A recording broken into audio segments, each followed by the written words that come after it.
Senator Susan Collins said this weekend that Secret Service Supervisor Paula Reed, who we all read about this weekend, acted decisively and appropriately in Cartagena, and I can't help but wonder if there had been more women as part of that detail if this ever would have happened. Is there a point there? Should there be more women as part of the Secret Service?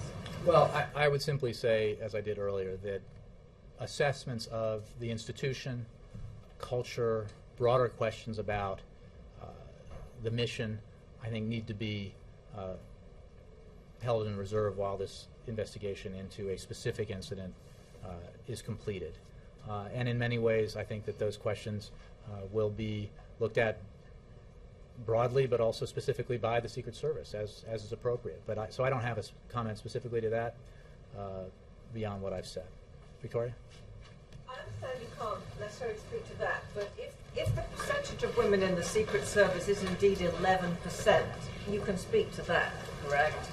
Again, I can't. I'm not familiar even with that figure. I would simply say that questions about the mission, the institution, broader questions about the Secret Service that arise from this incident and this investigation, I think, at least from here, I will resist answering because it's not appropriate while this investigation is ongoing. And I think that those questions in many ways will be and should be addressed to the Secret Service itself, but they are focused on this investigation into this incident at this time. And it wouldn't be appropriate for me to make broad observations about the institution during this period. Would you agree that if that figure is correct, it's very low?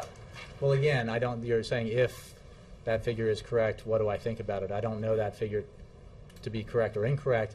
Possibly comment on 11% as a percentage. Well, again, it's a law enforcement agency. I don't know how that compares to other law enforcement agencies.